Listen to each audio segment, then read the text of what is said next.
Welcome to Eat Blog Talk, where food bloggers come to get their fill of the latest tips, tricks, and insight into the world of food blogging. If you feel that hunger for information, we'll provide you with the tools you need to add value to your blog, and we'll also ensure you're taking care of yourself, because food blogging is a demanding job. Now, please welcome your host, Megan Porta. Food bloggers, don't forget to check out the food blogging forum style community that we started over at forum.eatblogtalk.com. Finally, there's one place that we can all convene and talk and that isn't scattered all over Facebook. Here are the things that I am loving about it. It is free. It also allows for categorized discussions on all food blogging topics. And there's a category for sharing successes, aka self-promotion. So no more holding back about discussing your big wins and things that you're promoting. Also, everything is in one single spot, so no hopping around from group to group. And there's an amazing opportunity to network and really get to know your fellow food bloggers in a single place. So come join the discussions that are going on over at forum.eatblogtalk.com. And I hope you enjoy this as much as I do. Don't forget forum.eatblogtalk.com. As food bloggers, we want the best, most robust tools that can help us improve our ranking with Google. SEMrush is the way to go. It is an all-in-one marketing toolkit for those of you wanting to analyze SEO, get ideas for gaining more organic traffic, discover market insights, and reveal competitors' metrics. I have been using SEMrush for my own blog and have seen steady growth in my organic traffic. The tools and features offered inside are powerful and they work. Get a 14-day free trial with SEMrush when you use my affiliate link. Visit eatblogtalk.com/resources to grab your link. SEMrush, the powerful tool that will change your SEO game. Hello, food bloggers. Welcome to Eat Blog Talk, the podcast made for you. Today, I will be chatting with Taryn Solie from Hot Pan Kitchen, and we will be talking about what you should know before you go into a food blogging conference. Taryn is the content creator, food photographer, and recipe developer behind Hot Pan Kitchen, a gluten-free recipe blog that focuses on mostly real foods with some treats thrown in. She shoots photography for brands, bloggers, and restaurants, and she has been creating content for about 2 years, which puts her in a sweet spot where she has some experience, but she also remembers what it was like getting started. So she wants to impart the lessons she has learned in order to help bloggers take the leap into their own new experiences. Hey, Taryn, it's great to have you on the show for the second time. I love having repeat guests on the show, and I'm excited for our chat today. But before we dive into it, give us another fun fact about yourself. Well, I'm happy to be back. It's so fun chatting with you. Quick fun fact, I am from the Seattle area, and you would think, being from Seattle, I would love coffee, but I love the smell of it, but I can't drink it. It does not sit well with me. It makes me jittery, so I drink tea instead of coffee. So you smell the coffee and then drink the tea. I like it. Okay, now let's talk about this because this is a very relevant topic, talking about food blogging conferences and kind of what to expect from all the way from planning to getting home afterward and everything in between from an attendee's perspective, because you and I have both been to food blogging conferences, and I know that you've been to a handful. And I consider you to be an expert in this realm. As you and I both know, going into the first one can be super scary and overwhelming. So my main goal for our chat today is just to inform food bloggers who are heading to a conference for the first or even second time, and also to help calm nerves about it. And going beyond calming nerves, pumping people up about it, because it's awesome. Food blogging conferences are amazing. They are fun, and they're also necessary for growth in our businesses. Yes, so let's dive right into this. How does one even decide which conference to go to? Because I know there are a handful of really good ones out there. And how do we determine what is a good fit for us?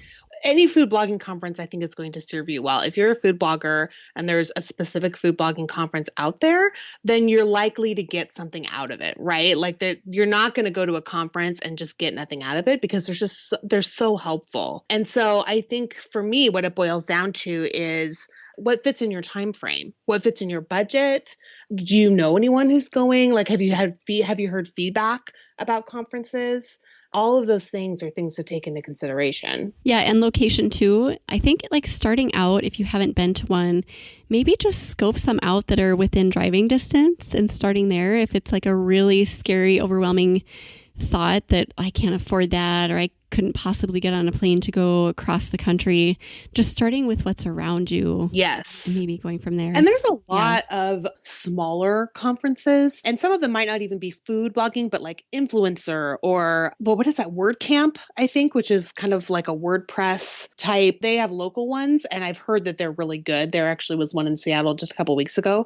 And they're a lot of the time, I feel like conferences can be during the week. And if you're not blogging full time, that can be difficult. I know that there are several, and I believe WordCamp is one of them, where they happen on the weekend. So it might be a little bit easier for you to get to. So that's just one more thing to keep in mind, right? Like, what is your schedule? What's going to work for you? Yeah. I like that you brought that up because I wasn't even going to talk about that, but what a great idea to not even just look specifically for food blogging to start, but just general, like what skills are you hoping to refine that relate to food blogging?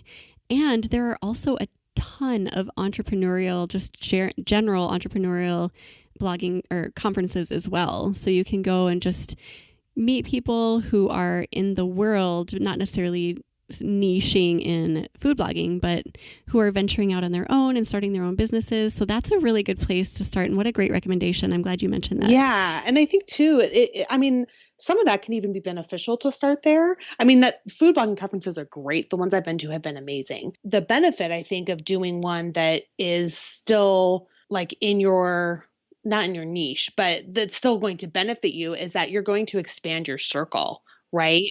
Like you're going to learn things from other perspectives that maybe you hadn't thought of. You could be broadening your audience that way. I know networking is a huge aspect of it, and I think we're going to get into that, but it can really help you just kind of broaden your horizons. Yeah, I totally agree with that. You really can't go wrong with networking. Any opportunity you get as a food blogger, and I think people just starting out really need to hear this, you absolutely have to network any chance you can get because, there's just so much value in it. And you see that as you go, how it kind of gains momentum, and it's like the snowball rolling down the hill that gets bigger and bigger and bigger. And when you get to the end, you're just this massive snowball because I can't say that enough. There's so much value in that. So starting somewhere nearby is great. I like that. So a conference has been chosen as a good fit. Let's say someone picks a food blogging conference specifically. Now, Taryn, walk us through some logistics that we need to think about next. Well, I think, the first things obviously are how are you going to get there? Do you need to fly? Can you drive? Are you lucky enough to walk? And then also where are you going to stay? And a lot of conferences will have room blocks or hotel blocks. And so that can be really great. The first conference that I went to was Foodie Boot Camp, which was in Salt Lake City when it was kind of by itself. Now it's associated with Everything Food Conference. I, had to get a flight. And then I also ended up totally did an Airbnb and I shared it with somebody. I had no idea who they were.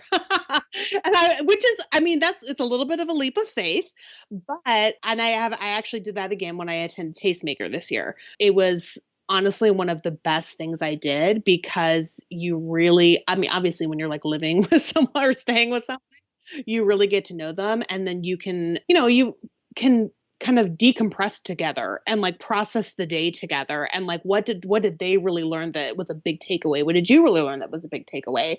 And what was particularly helpful for me is it just so happened that I ended up staying with bloggers who were more experienced than me.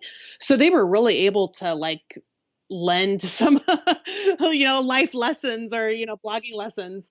I still talk to them to this day. So, and one of them actually just won a Savour Award, which is so funny. Oh, yeah. Cool. So anyway, so it like that, if you're comfortable doing that, I cannot recommend it strongly enough. I 100% agree with that. I have a blogger friend here in the cities. We've gotten together a handful of times, but we didn't like really know each other that well. But we both kind of went out on a limb and we were like, hey, let's stay together at Tastemaker this year. And I knew it would be fine because she is awesome and I followed her for a while, but it like really strengthened our relationship, I think. And now, I mean, I was her cheerleader before and I really just like want the best for her. But now since then, since staying with her in that close proximity and like you said, decompressing after and kind of processing what happened, what we learned, it really has strengthened our blogging friendship and just like personal friendship too. So I think that's very worthwhile to consider, even though it's very scary. It can be, yeah. Yeah. So how do you recommend finding people who are up for staying with a stranger? Well, so the ways that I've seen it done is usually there's like a Facebook group that's associated with the conference, or there are food blogging Facebook groups, or someone is like, is anyone going to XYZ conference? So, you see those posts a lot, at least I do. And if I don't, I will post.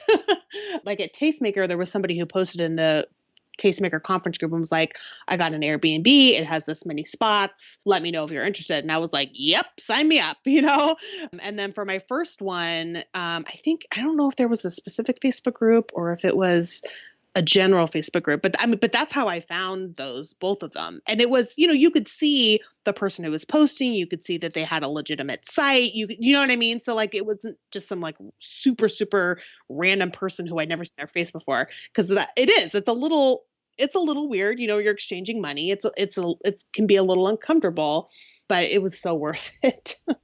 Okay, as a general rule, I think food bloggers are just really like good people and have great intentions. And obviously there are going to be exceptions because there's exceptions to every single rule in the world. But as a general rule, I think you really can't go too wrong.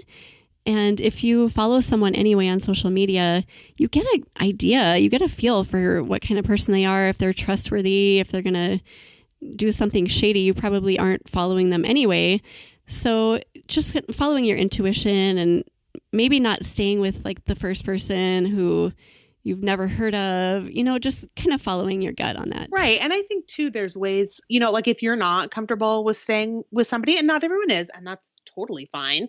There's other ways to like get to know people through logistics, right? Like you could see who's arriving at the airport at the same time and like who can share an Uber or who can share an Uber back to the airport, or like who's going to go out for dinner. Like for me, I'm gluten-free. That's how I eat.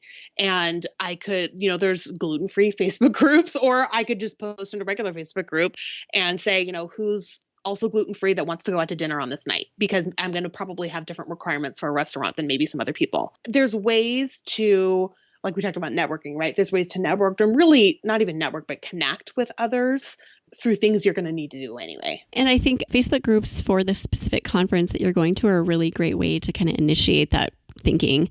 So we mentioned hotel. Airbnb is a great one. I stayed in an Airbnb in Portland and it was amazing. Most people are familiar with Uber and Lyft, but is there anything else we need to know about like getting around? Should we rent a car? What are your thoughts on that? Well, I mean, I think it depends on how like far away the airport is and when you are coming in and coming out. Like I know Everything Food Conference the conference center is a little ways away from the airport. And so there are people who rent cars and then will share them with people. Something else to consider, and I did not know this going in, but typically at food conferences, there is so much swag, and which is great, but then you don't have room for it in your suitcase, or you have to it's swag that's like for example, I had a thing of like jam or jelly or something. You can't take that as a carry-on. And so I had to throw away this jam I was really excited about. Those are like, as we're talking about logistics, that just kind of popped in my mind is need to think about, look and see or talk to somebody who's been to the conference before, see what kind of swag you might get, and then plan out like, maybe I carry on the way there, but I check my bag on the way back. so I can, and I've done that before because I took home a knife. And so like, it was really nice chef's knives, but obviously I cannot carry that on. Also, to kind of go along with that, leave room in your suitcase. So like, use a bigger suitcase and try to leave some room so you can like really squish things in, because I promise you will come home with a bulging suitcase. You really will. It's really amazing how much stuff you get. Yes. Okay, so that's great. So back to rides. So ride shares is a great option. And then maybe you could also utilize those Facebook groups for conferences to see if anyone is arriving at the same time. Do you guys want to catch a ride or share an Uber? I think that's a good way to get to know people without investing in a hotel stay if you don't want to go that route. And by the way, I'm an introvert, so I get it. Staying with someone else is great, but I did not do that my first few times because I knew I would need my downtime, and we'll talk about that in a little bit. And I'm really glad that I went that route because I did need that downtime. But I think as you get into it, maybe if you have a few under your belt, then maybe start thinking about sharing a room with somebody. Yeah. I mean, I think it's just what anyone is comfortable with, right? Like the Airbnbs that I've done, we each have our separate rooms. And so you have, because it's not like a hotel room, it's like apartment essentially. And so you still have your separate space, but you can all kind of like come together. And it's just what you're comfortable with. I think that's a good point too. Like staying in a hotel room is far different than staying in an Airbnb, because you can retreat to a bedroom and be by yourself as much as you want. But being in a hotel room, you're there. That person is there. There's no private space. Right. Yeah. So it's definitely different. And I would say like sharing a hotel room with somebody your very first time, like I would definitely be intimidated by that. Oh, for sure. Yeah. Agreed. Airbnb is the way to go. I think, at least in Portland, we found so many more affordable options than the hotel for sure. Oh gosh, yeah. Yes. Like within very close proximity. So our rides to the conference were like, I think we were a mile or a mile and a half away. So it was a really quick ride, a really cheap ride. And they were like, the hotel or the Airbnb itself was a fraction of the price of the hotel. Yeah, same here. We stayed at an Airbnb that we walked to and from the conference. It was that close. And it was a like less than a mile, but a decent walk, but still, it was definitely the way to go. So this next little bit will speak mainly to the women. I don't know, maybe the men too, but talk to us about this very important decision revolving around what to wear. Right. That's like the most important decision, right? Of course. So, I think it depends. For me, the first rule is wear what you're going to be comfortable in. Right. So, and not like maybe your pajamas, even though we're all comfortable in pajamas. Not that comfortable. Not that comfortable. I really think that if you're going into what may be potentially an uncomfortable situation for you, make sure you at least are going to like feel comfortable in your clothing, or even better, wear something that makes you feel like confident and fun and, like that really makes you feel good, because then you're going to portray that to everyone that you meet. I love that. So comfort, but also feeling fabulous. Like you really do want to have that self-confidence boost, I think, going into it. And I think too, like a lot of like the basic rules come into play, right? Like check the weather. What's the weather going to be like when you're there? Scope out the website, because a lot of the websites will say like, we're going to have a cocktail hour, so you may want to dress a little more upscale, or however they're going to word it. And then again, Facebook groups are such a wealth of information. You can search for the conference, and there's a lot of times somebody has already asked the question, what should I wear to XYZ conference? And you'll be able to see a whole host of answers, or look at Instagram, and you can look and see what people were wearing. And so if you're worried about like overdressing or underdressing, or look like hashtags, a lot of conferences use hashtags too.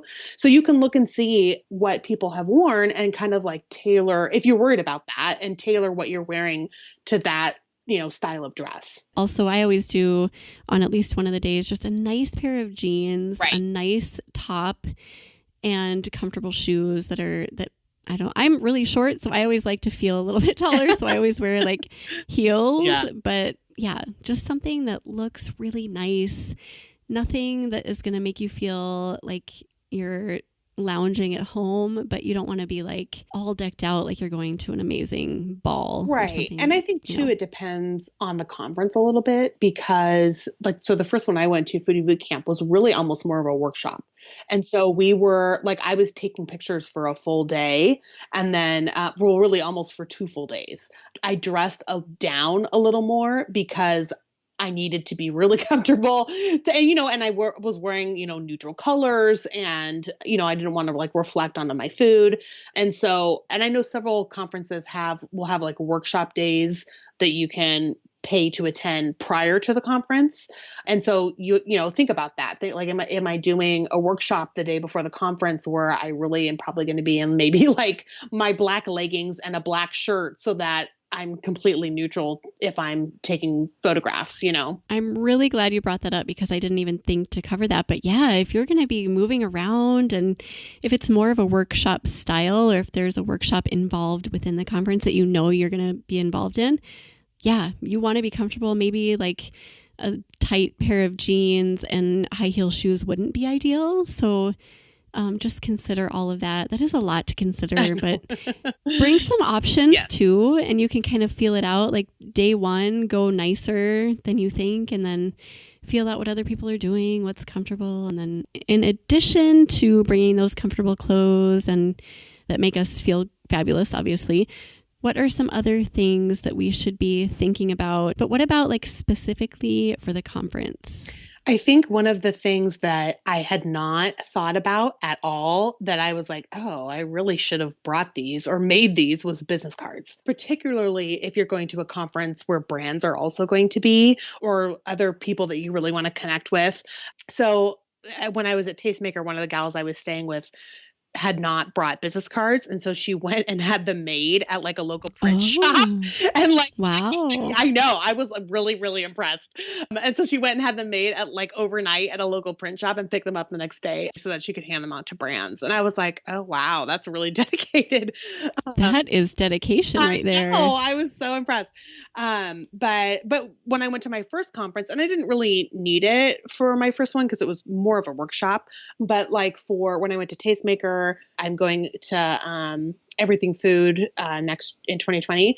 And for sure, like I will be bringing my business cards because there's a lot of brands there I am going to want to connect with. And that's really easy to hand stuff off. And I will say, like, don't just like hand off your business card. Like try and, don't hand off your business card just to hand your business card to somebody, like, or just to like get rid of them or what, some people have that mindset. And so it's really more about like, I am making connection with you and I want you to remember me. And like, for me, I put my face on my business card because I want somebody to be like, oh yeah, I talked to her. I like people remember your face much more than they're going to remember like your blog name or just your name in general. When at the end of a conference, when you're looking through the little stack of business cards that you accumulate, because you will, you don't always remember. You're like, oh, where did I meet that person? But if there was a picture to associate it, then that would make it much easier. Yes. I love that thinking. Yeah. That's great advice. And you do give a lot to brands, but you also give business cards to a lot of other food bloggers as ways to just support each other and connect. And I think that's a great way. I love what you said, Taryn, about just don't go there thinking, I'm going to give all these away. Go there, really establish a connection with a person or a brand, and then give it away, because what's the point if you're just wasting money if you're just throwing business cards around. Yes. And I heard while we're on the topic of business cards, I heard a networking or like a connection expert talk like on Facebook and I was taking over the world. What she was saying that she does is she will hand someone a business card if they ask for it, but she doesn't hand it unless they ask for it, because to her, it can come across as, let me just give these away. Right. And I was like, oh, I don't necessarily agree with that all the time, but I just thought it was a really interesting concept of, then it's like, you're not like forcing it on anyone and you're like, they're expressing genuine interest. And I was like, oh, okay. Well, something interesting to think about. I kind of like that. Yeah, like if someone really does want to know more about your business, they will ask you for information. If they don't, then they'll move on, and that's fine. But yeah, that's kind of an interesting concept. I think the first few conferences I went to, it was more like just handing out like, here's my card. Do you have one back? Just because. And then I got rid of so many. But really, I mean, the amount of relationships that I established based on that wasn't very plentiful. But now I feel like I do it much more like what you were saying. If I really am like, oh, I love what you're writing about. I love your topic. I love your niche. Can I have your card? And then they'll usually reciprocate and say, yeah, do you have one too? Right. Yeah. There are a lot of places that you can get business cards from that are really affordable these days. Yeah. I get mine from moo.com. Mm-hmm. Do you use Moo too? I don't, but I've heard of it. There's Moo and there's Vistaprint. Yeah, you can do it. Vistaprint's another one. The first, when I really needed business cards, because I was going out and canvassing when I was doing restaurant shoots, and I was like, oh, I really need some business cards for this. I just went to like Office Depot, and they were not like the best business cards, I will say, but they worked for what I needed. And for like my friend who I stayed with, who went in like 24-hour business cards, the first night of the conference, like you just need something that works. And then, if you can plan it out a little more and go to someplace like Moo or Vistaprint or wherever for something that, when you're ready to have maybe a nicer looking one. And I do think when you're ready to have something that looks nicer, it really does represent you. Yeah. So not invest, but like really put some thought into what you're putting on your card. Don't just throw a few pieces of text on there. I think put something that makes it unique. Like I love that you put your picture on yours. I do through Moo, you have the option of putting actual photos on one side, and they print really, really well. Oh, and that's they look nice. Beautiful. So I have used them for years. They're very affordable. They're beautiful. They're really thick. Yeah. Highly recommend. I mean, not just necessarily Moo, but I highly recommend just getting something that you feel really good about, that you're not like, oh, I don't want you to look at that, but that's my card. Like, be confident in it if you have the time to do that and the resources to do it. Right. And I think too, like there's this delving into business cards a little bit here, but like for me, I have the same thing. I have one of my food photos on the back of the card. And then on the front, I have like a little picture of my face and like contact information and stuff. But it works, because like I do freelance photography. And so it works both for like brand work or freelance photography work or for blog, like it's kind of like an all-purpose card. And so if you are in the same boat and you have maybe like multiple things that you do that kind of all relate to each other, you might want to think about, okay, well, do I really need separate cards for this that are a little more tailored, or can I just go with one kind of like general purpose card? So in addition to those, what things should we be bringing to the conference? First, something to take notes in, or notes with, I should say, right? So like maybe that's your computer. And for most conferences, I would advocate bringing a computer for two reasons. One is it can be nice to like pull things up right away when someone's talking, like on the internet. And two, a lot of bloggers still do work at night on conference nights, or like in the airport or something like that. And so it can be really handy to have your computer for the downtime where you're like, oh, I need to address this comment on one of my blog posts or whatever. I mean, whatever the case may be, I always feel more comfortable bringing my computer along. For sure. Totally agree with that. And there are a lot of sessions that talk about specifically diving into, I don't know, Google Analytics or something where you just couldn't take notes on that unless you went back through their notes. So it's really helpful. This last time, I think you were in that session too, Taryn. Yes, I was. Yeah.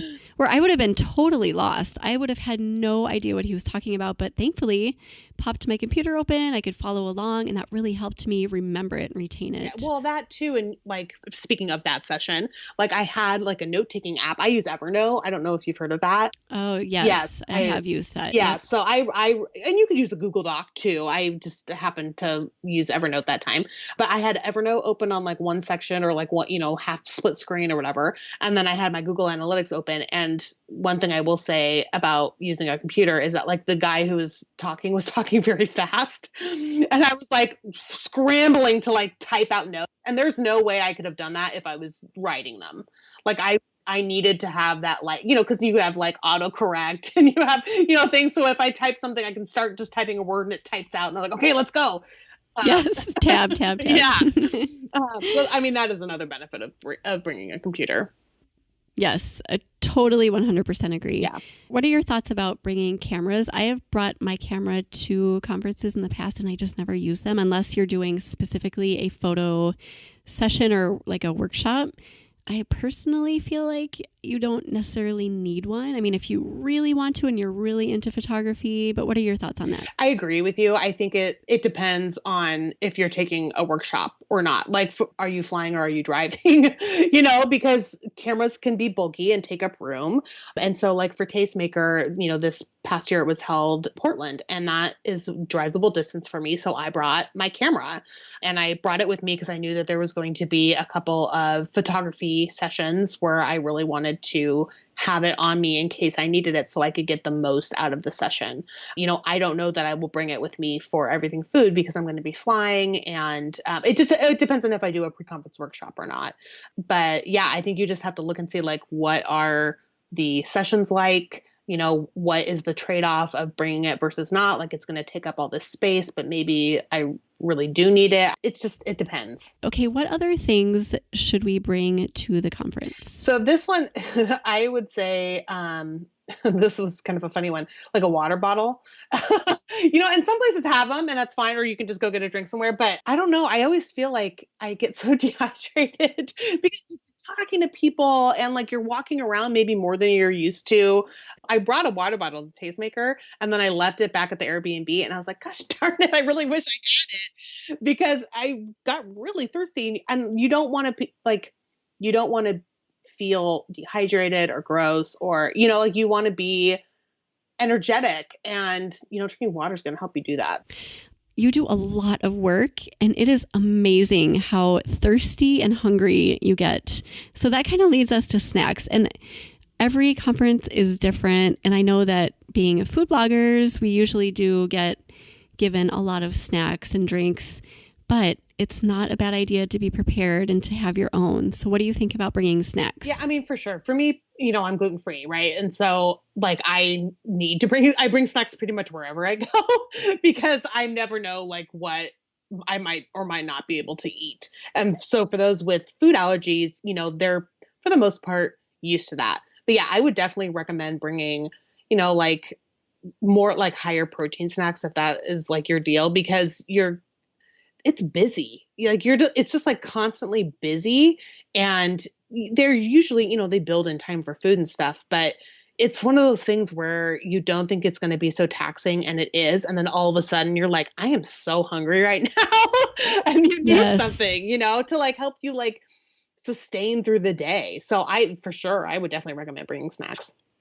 You can never go wrong with extra snacks. And you don't get a ton, but like I would definitely recommend bringing, and obviously things that can go through TSA.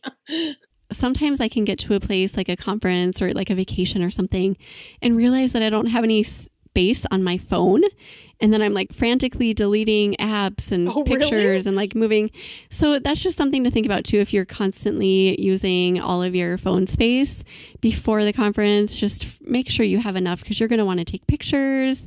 You might even add new apps because people are going to recommend like, hey, Marco Polo is the best. You should put it on your phone. So that's just something little to think about. Right. Or like Tastemaker had an app for the conference. So that's a good point, actually. Yeah. So did we miss anything, Taryn, on what to bring, like physical things that we should be bringing to the conference? You just be sensible about, what you need on any trip. You will get a lot of swag. And that first day, at least at all the conferences I've attended, you're kind of required to carry all of that swag along with you. Oh, yeah. Mm-hmm. So I would consider bringing a comfortable backpack or something, like a larger bag that's comfortable to lug around, because if you have something small, it's just uncomfortable. Like if you have a purse and a bag and a backpack, I mean, don't bring it all because you're going to get a bag full of swag anyway. So try to minimize that. I heard so many people, and not like we're complaining because we're so grateful to get that swag. Yeah, it's all awesome. Yes. But so many people were like, oh my gosh, what do I do with all this stuff? And every time you move rooms or tables, you have to carry everything with you. I have like this huge purse that I always bring around. It's like, really, it's more like a laptop bag that is my purse. And I keep those reusable tote bags, like for the store, like the ones that you such can a great idea. fold up really small. And so I always have those. And when you mentioned that, I was just thinking like, oh, I just put mine in my reusable tote. Cause a lot of the times there's like, it's a lot of swag and you'll get a bag that goes with it, but the bag will start to overflow. Yeah. And so you need like something else. And it doesn't help to like have multiple bags, but it does help to have bags to put stuff in so that you can then carry it back to your hotel room or wherever. So yeah. Also, if there is an option for early check-in the day before it starts, go do that so that you can like minimize some of that stuff, because sometimes they'll have swag that you can pick up beforehand. They'll have a bag. Melissa from Mama Gourmand. We went to Mediavine and she was like, let's go the day before. I'm like, why? But she was totally smart. She's smarter than I am. Like, because it minimized the next day the stuff that we were carrying around. So speaking of that, it just reminded me of something kind of like with the logistics, going back here for a minute. So my first conference was the one, it was Salt Lake City. I got in so late and my flight left like after the conference was over. My flight left at like 4 a.m., which is really like 2 a.m. my time, because it was I do not recommend doing that. If you can, for me, it was about keeping it low cost, and I understand that like that's still a concern for me, and so and for everybody really. So if that's necessary, like I totally get that. But if you can avoid it, I really recommend like getting, like you're saying, like getting in a day early, or like having like a solid time to leave, like not like right after the conference is over, because it was so stressful for me, and I got home and I was so insanely tired. It took me days to recover. Yeah, that's a great point. I mean, it is tempting to, well, I'm going to save $50 if I get this really strange time flight. But honestly, in the end, it's, in my opinion, not worth it, because you're tired anyway. And we're going to talk about this right now. Yeah. But, I mean, it's depleting as it is. So you don't need to add extra tiredness on top of it. It's just not worth it. If you can afford it, then I would recommend getting like decent flying in and fly out times for sure. Before we talk about the aftermath, because that is a term I use for it, aftermath. Yeah. Let's talk about what we can expect from the experience itself. Like what walking in not knowing anyone and not knowing what to expect at all. Give people who haven't done it a glimpse of that. I mean, for me particularly, it's a little nerve-wracking. And I would say for most people, especially if it's your first time or you're going there and you know, maybe you don't know who's going to be there. And like I'm expecting that, like for EFC, like it's a huge conference, and I know people are going to be there, but I know I'm going to walk in and it's going to be like, whoa, sea of people. And I don't know any of these people, you know, but I think the thing to keep in mind, and this is what I also try and tell myself, is like 90% of the people there have that same experience. We're all going to walk in and be like, I don't see anyone I know, you know, that's normal and it's fine. And, you know, going back to what you said before, like food bloggers are really nice people. Like we all are looking to connect, and we're all looking to make friends and to get to know people and learn and grow. You know, that's the point of going to a food blogging conference or any conference. And so it's, you know, if you're feeling that way, like just know it's normal. For me, the quicker I get to know somebody, the more comfortable I feel. And so I really like push myself to be like, oh, hi, I'm Taryn. Where are you from? You know, I mean, like, and you don't have to just like go up to the first person you see, but you know, I'll go to like the check-in table and be like, oh, hi. And, you know, I'll see somebody else checking in and be like, oh, where are you staying? And that sort of thing, because yeah, those can be uncomfortable situations. I think remembering that everyone's in the same boat and everybody is nervous, even people who have been to many conferences, it's nerve-wracking walking into, like you called it, a sea of people, because it can be like, whoa, especially if like people are already sitting at tables and talking and have their own little groups that they formed. Like it is really scary, and I get it. I am an introvert through and through. So walking into something like that, especially if I don't know anyone, is like, oh my gosh, it can produce a lot of fear. Yeah. So just know, if you are feeling that way, that you are not alone. Most other people are feeling the same way. Yes. And there's two things with that. One, if you stay with somebody at an Airbnb, that is a direct way to combat that, because you guys will go to the conference together, right? Or two, like if you're not and you're walking in by yourself, you can pretty much go up to any table and be like, hey, can I sit here? No one is going to be like, oh my God, no. Like, you can sit with us, mean girl style. But like, I mean, unless the seat's already taken or something. But, everyone, sure, of course, yeah. Or like, oh no, this seat's taken, but that one's open, or, whatever. Everyone's so welcoming. You're going to be fine. We've mentioned before that you get really tired and you do need to expect a lot of networking. And one thing that I would suggest is, even though I don't always do this because I get tired, is going and sitting at different tables. Like sitting at someone else's table is the easiest way to get to meet people, right?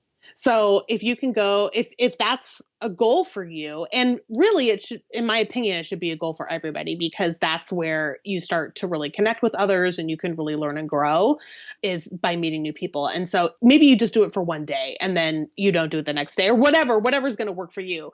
But I would highly suggest doing that so that you can really, get to know as many people as possible. That's a great tip, because we've all been to those conferences, maybe when we worked in a corporate job or wherever, where you didn't really want to be there. Like you went to a table and you sat there all day. You kind of found someone, maybe a friend you connected with something about, and you stuck with them all day.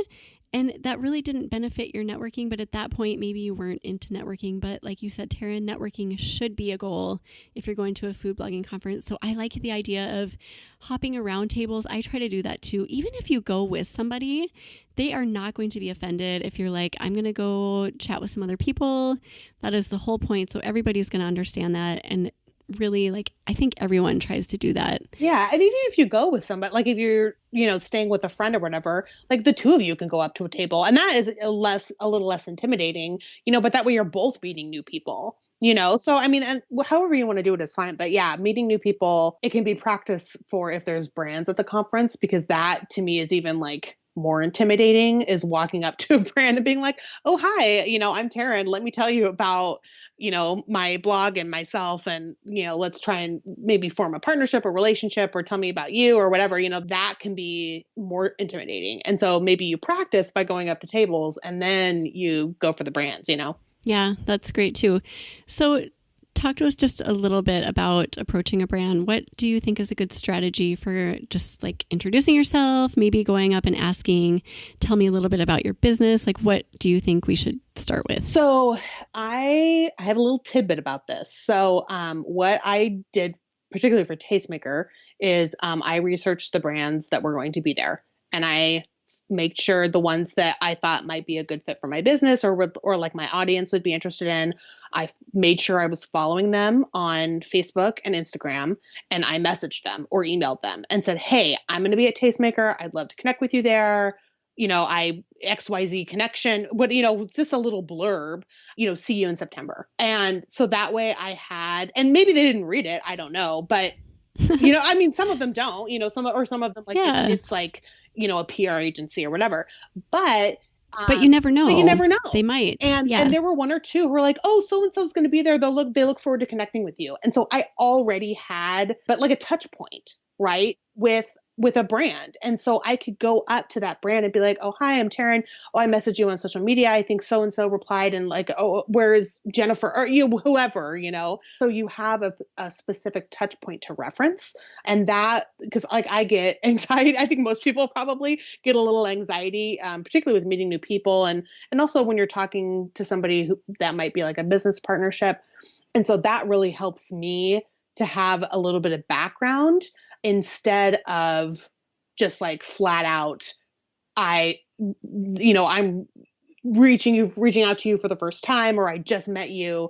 And even if you don't email, like, research the brands that are going to be there. Look at their social, look and see, like, do they do collabs? Like, how often are they posting? Like, what does their website look like? Like, I am all about like doing the research to see if it's going to be a good fit for a potential partnership, and also just to like understand more about the brand. And to have something just to, like you said, to touch on about, like, right off the bat. Hey, I was chatting with Jennifer. Is she here? Yeah. That's a perfect thing. Yeah. Perfect way to start. That's not uncomfortable. I'm sure love knowing that you came in informed, and the fact that you researched ahead of time, and then yeah. But I would say too, to go along with talking to brands, that they're just people too, and they're looking to make partnerships too. So it really try not to be intimidated by that, because most of them, all of them, everyone I've met who's sent a brand representative has been so nice, and they want to get to know us too. That's why they're there. Yes. And I always I'm a person who I need to have a plan, right? Like I need to know, which is part of why I do the research beforehand so that I have the background for it. And so if they have a new product that they just launched, or, they're talking about a big push for the holiday season, or they just did a partnership with another brand or anything like that. Those are little tidbits that I mentioned Evernote. I have Evernote on my phone as well. And so I will make notes in my phone. And before I go talk to a brand, I will look at my notes and be like, oh yeah, I need to ask about that partnership they just did, just to get a conversation started, That is so smart. I love that you do that. Yeah. Seriously, impressive. I love it. Okay, so kind of set the stage for what to expect going in. It's a lot. Be prepared to do a lot of talking and just, networking, not just with brands, but with other food bloggers too. And don't be intimidated by food bloggers. If you see one that you've been following for 5 years and who has 9 million likes on Facebook, don't be intimidated. They're all approachable. I have yet to meet anyone who's been like, I'm sorry, I'm just too good for you. That just doesn't happen in food blogging. You know what is so funny? Sorry to interrupt you, but what's so funny is at Tastemaker, Michelle Tam was the opening speaker, right? Yeah. And she is I love her. I followed her for several years. I have her cookbooks. And my biggest regret from Tastemaker is not going up to her and being like, hi, it's so nice to meet you. Do you know what I mean? And granted, she wasn't an attendee, she was a speaker for a specific set of time. But there were times where I probably could have gone up and been like, I really admire your work. And I didn't. And I was like, God dang it. She's so nice. Why would I not have, it's not she's going to spit in my face, that is when I think about that, I'm like, I really should have done that, because who doesn't want to hear how great someone thinks you are? Everybody wants to hear that. It's so true. And you don't want to go home with regret thinking you have, dang it, why didn't I do that? I had the opportunity and I didn't. And there is really only good that can come out of it. So just push past that fear that you have, because it's probably not real anyway, and just network with everyone, no matter the level. And that also, to kind of go along with that, if you are a bigger blogger and you happen to be listening, or if you've been doing this for a while, make sure to include those people who are just there and maybe there for the first time, maybe standing on the outskirts and look a little nervous. I always try to just say hi to people who look extremely nervous, because I've been that person too. And just hey, where are you from? Just try to be friendly. I mean, not that anyone's not going to be friendly, but right. But just think about it. Have it be top of mind. Yeah, absolutely. Okay, so I mentioned that I'm an introvert. So going to events like this, I come home absolutely drained. And I've learned the hard way not to schedule a whole lot for a few days following a conference, because I need that downtime, and my mental and physical health too suffers if I don't allow this for myself. So talk to us about the aftermath and what to expect. So, I think you kind of hit the nail on the head, right? I would say most people, especially if you're an introvert, right, extroverts tend to maybe get their energy from that association.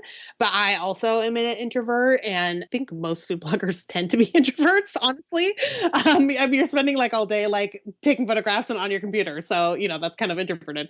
If that is you, then yes, expect to be drained. It's a lot of talking, of putting yourself out there, of learning.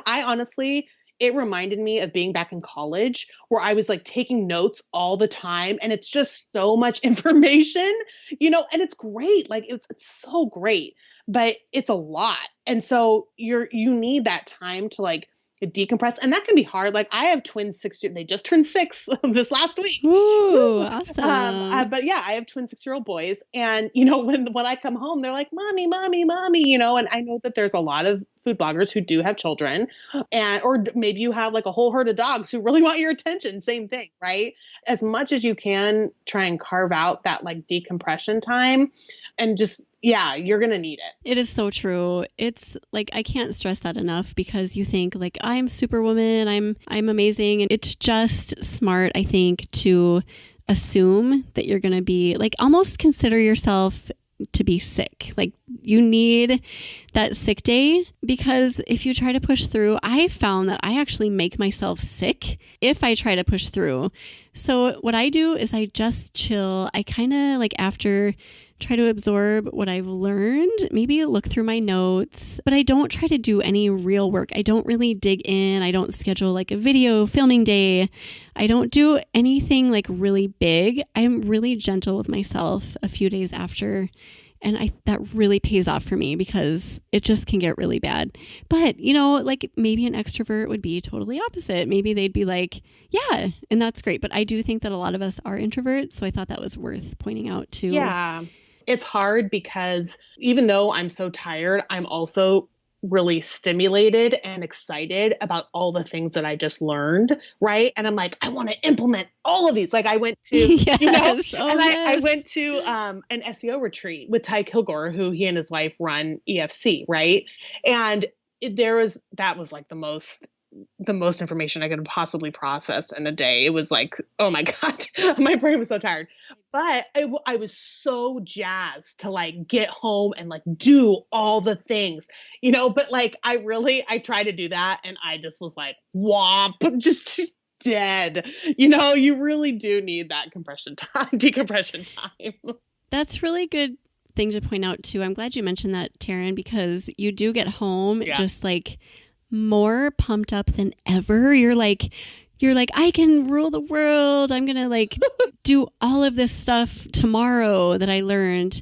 So you almost need to come up with a strategy, like a post-conference strategy that you just stick to, and like know that it's going to take weeks and weeks, if not months, to get through the information and like sort through it and process it and like integrate it into your business.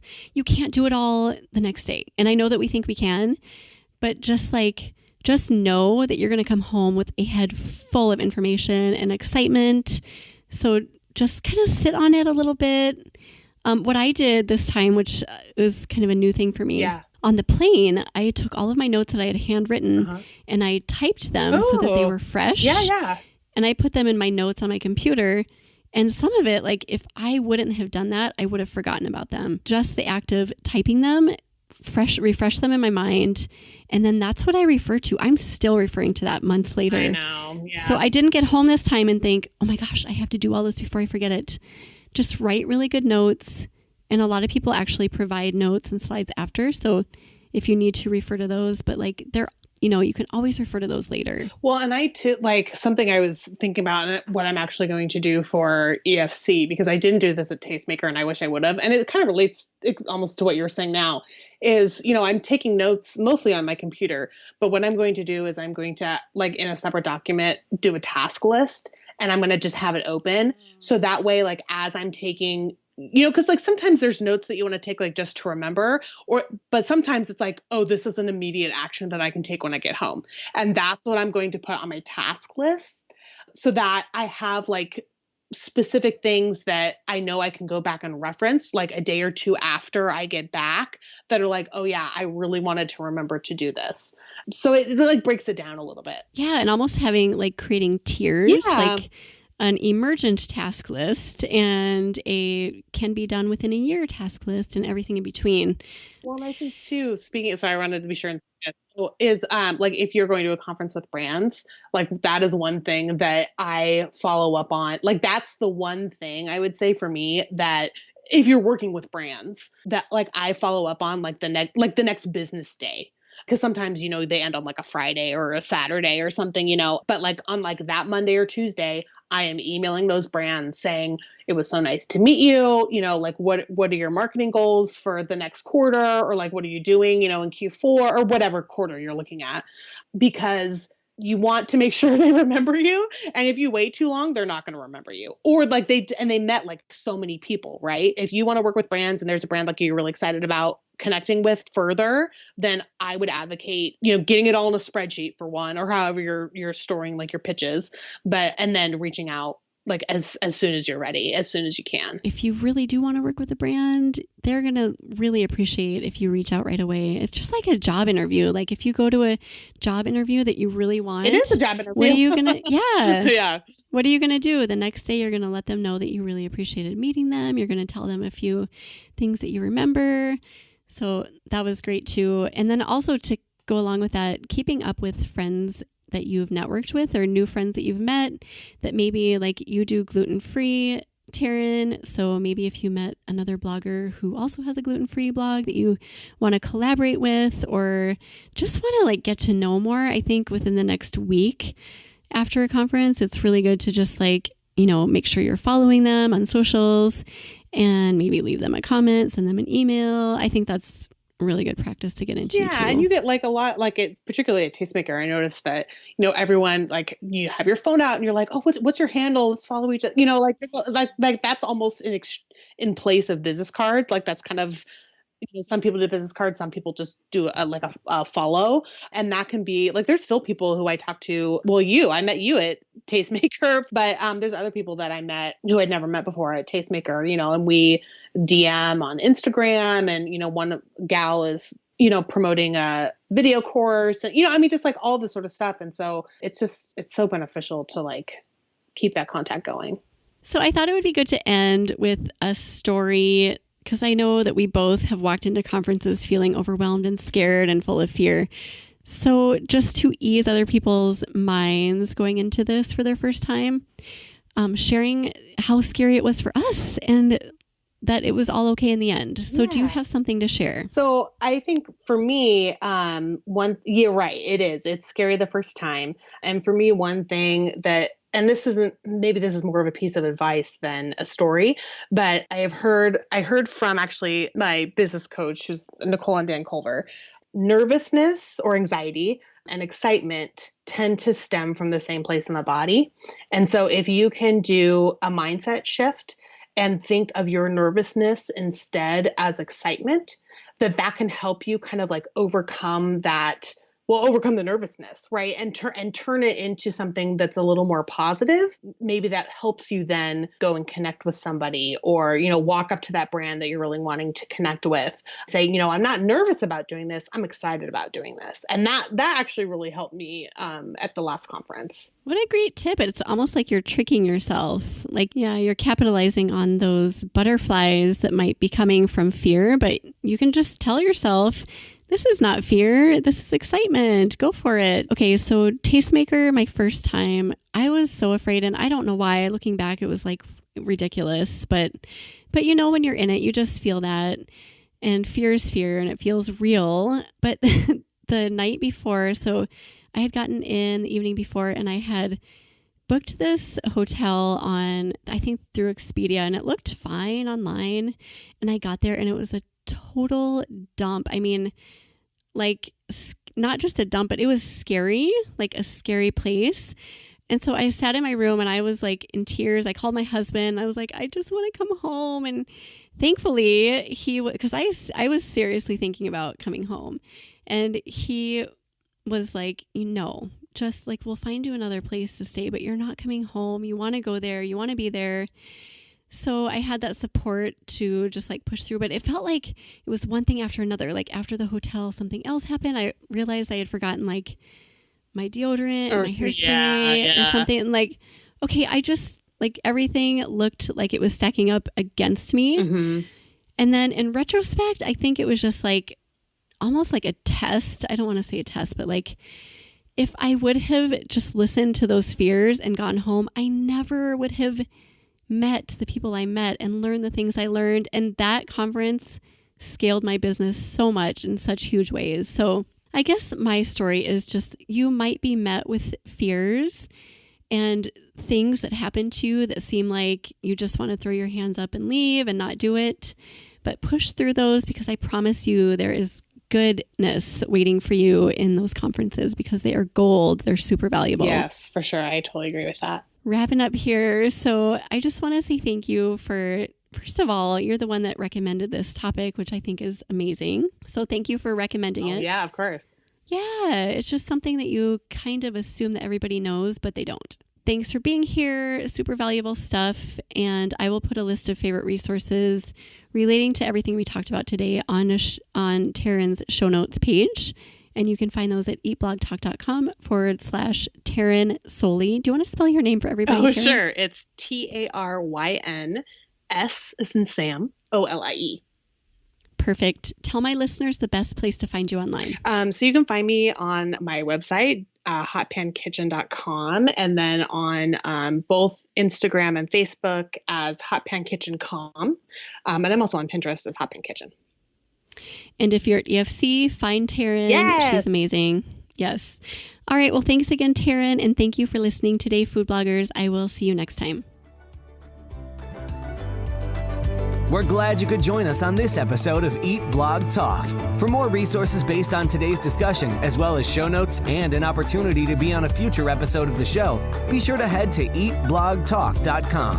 If you feel that hunger for information, we'll be here to feed you on Eat Blog Talk.